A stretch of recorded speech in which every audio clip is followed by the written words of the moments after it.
മന്ത്രി അടക്കമുള്ളവർ കേസ് സെന്ററിൽ എത്തിയിട്ടുണ്ട്. ഇപ്പോൾ വിജിൻ അവിടെ തുടരുന്നുണ്ട്. വിജിൻ, എല്ലാവരും യോഗത്തിലെത്തിയെന്നാണ് പ്രതീക്ഷിക്കുന്നത്. യോഗം ആരംഭിക്കാനായോ?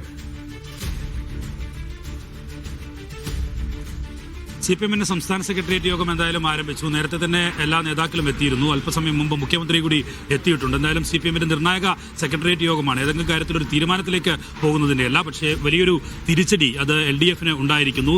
CPM ഒരു പാർട്ടി എന്നുള്ള നിലയിൽ വലിയ തിരിച്ചടി നേരിടേണ്ടി വന്നിരിക്കുന്നു തദ്ദേശ തെരഞ്ഞെടുപ്പിൽ എന്നുള്ളതാണ്. അതിൽ പ്രധാനമായും എടുത്തു കാണേണ്ടത് തദ്ദേശ തെരഞ്ഞെടുപ്പാണ് എന്നുള്ളതാണ് CPM ഇക്കാര്യത്തിൽ ആശങ്കയിലാഴ്ത്തുന്ന കാര്യമെന്ന് പറയുന്നത്. കാരണം സാധാരണഗതിയിൽ എല്ലാ തദ്ദേശ തെരഞ്ഞെടുപ്പുകളിലും അടിത്തട്ട് ഭദ്രമെന്ന് ഉള്ള ഒരു സൂചന എല്ലാ കാലത്തും ഈ തദ്ദേശ തെരഞ്ഞെടുപ്പുകൾ CPM നൽകാറുണ്ട്. പക്ഷേ ആ അടിത്തട്ടിൽ തന്നെ പല സ്ഥലങ്ങളിലും വിള്ളൽ ഉണ്ടായിരിക്കുന്നു എന്നുള്ളതാണ് CPM ഇന്നത്തെ കമ്മിറ്റിയെ നിർണായകമാക്കുന്നത്. എന്തായാലും ഇക്കാര്യത്തിൽ ഒരു തിരിച്ചുവരവ് എങ്ങനെയെന്നതാണ് പൂർണ്ണമായും ഇന്ന് ചർച്ചയാവുക. പ്രാഥമികമായ ഒരു വിലയിരുത്തൽ, ഒപ്പം തന്നെ മുന്നോട്ട് പോകാൻ ഉള്ള എന്ത് നടപടി സ്വീകരിക്കണം എന്ന കാര്യത്തിലുള്ള ഒരു ചർച്ചയൊക്കെ ആയിരിക്കും ഇന്നത്തെ യോഗത്തിൽ നടക്കുക. അതിനുശേഷം CPM സമ്പൂർണ്ണ സംസ്ഥാന കമ്മിറ്റി യോഗം ചേരും. അതിലായിരിക്കും കൂടുതൽ വ്യക്തമായ ഒരു വിശകലനത്തിലേക്കും ഇനി എങ്ങനെ മുന്നോട്ട് പോകണം എന്ന കാര്യത്തിലുള്ള തീരുമാനത്തിലേക്കുമൊക്കെ CPM പോവുക.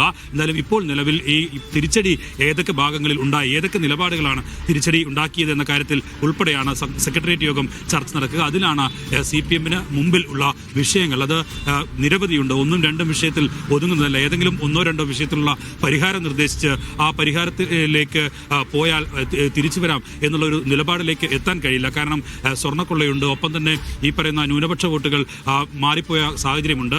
അതിനു മുമ്പും ന്യൂനപക്ഷ വോട്ടുകൾ പൂർണ്ണമായും ലഭിക്കാറില്ലെങ്കിലും പക്ഷേ എല്ലാ ഘട്ടത്തിലും ഒരു വിഭാഗത്തിന്റെ ഭാഗത്തു നിന്നുള്ള ആ വോട്ടുകൾ ലഭ്യമാകാറുണ്ട്. പക്ഷേ അതും തീർത്തും ഇല്ലാതായിരിക്കുന്നു എന്നുള്ളത് CPM ആശങ്കപ്പെടുത്തുന്നതാണ്. അതുകൊണ്ട് തന്നെയാണ് മലബാർ മേഖലകളിൽ ഉൾപ്പെടെ വലിയ തരത്തിലുള്ള തിരിച്ചടി, കോഴിക്കോടും മലപ്പുറത്തും പ്രത്യേകിച്ച് വലിയ തിരിച്ചടി ഉണ്ടാകാനുള്ള സാഹചര്യം ഉണ്ടാക്കിയത്. അതുകൊണ്ട് തന്നെ ഇക്കാര്യത്തിൽ ഏതൊക്കെ തരത്തിലുള്ള വിഷയങ്ങൾ മാറ്റി ചിന്തിക്കണം, ആ വിഷയങ്ങളിലെ എന്ത് നിലപാട് മാറ്റം ഉണ്ടാക്കണം എന്ന കാര്യത്തിൽ ഉൾപ്പെടെയുള്ള ചർച്ചയിലേക്ക് ഇന്ന് CPM കടക്കുക. ഭരണതലത്തിൽ ഏതെങ്കിലും തരത്തിലുള്ള മാറ്റങ്ങൾ വേണോ എന്നുള്ളതാണ്. അതിൽ പ്രധാനപ്പെട്ടത് ക്ഷേമ പെൻഷനും ക്ഷേമ പദ്ധതികളും മാത്രം കൊണ്ട് മുന്നോട്ട് പോയാൽ വോട്ടാകില്ല എന്ന തിരിച്ചറിവ് നിലവിൽ CPM എന്തായാലും ഉണ്ടായിട്ടുണ്ട്. അതാണ് ഈ തെരഞ്ഞെടുപ്പിൽ തിരിച്ചടി. തദ്ദേശ തെരഞ്ഞെടുപ്പിന് തൊട്ട് മുമ്പാണ് വലിയ തരത്തിലുള്ള ക്ഷേമ പദ്ധതികളുടെ പ്രഖ്യാപനം മുഖ്യമന്ത്രി തന്നെ നടത്തിയത്.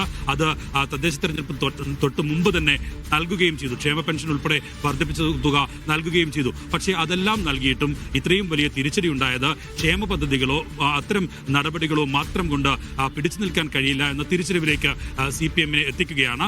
അതിന്റെ അടിസ്ഥാനത്തിൽ ഇനി എന്തൊക്കെ തരത്തിലുള്ള മാറ്റം ഭരണതലത്തിൽ നടത്തണം, ഒപ്പം തന്നെ നിലപാടുകളിൽ ഏതൊക്കെ തരത്തിലുള്ള മാറ്റങ്ങൾ കൊണ്ടുവരണം എന്ന കാര്യത്തിൽ ഉൾപ്പെടെയുള്ള ഒരു വലിയ ചർച്ചയായിരിക്കും എന്തായാലും ഇന്നത്തെ യോഗത്തിൽ നടക്കുക. അതിനെ തുടർന്ന് CPM സംസ്ഥാന സമിതി യോഗം കൂടി ചേരുമ്പോഴായിരിക്കും അതിലേക്ക് ഒരു നിലപാടിലേക്ക് അത് എങ്ങനെ ഇംപ്ലിമെന്റ് ചെയ്യണം എന്ന കാര്യത്തിലേക്കുള്ള തീരുമാനത്തിലേക്ക് CPM എത്തുക. CPM സംസ്ഥാന സെക്രട്ടേറിയറ്റ് യോഗം തിരുവനന്തപുരത്ത് ആരംഭിച്ചിട്ടുണ്ട്.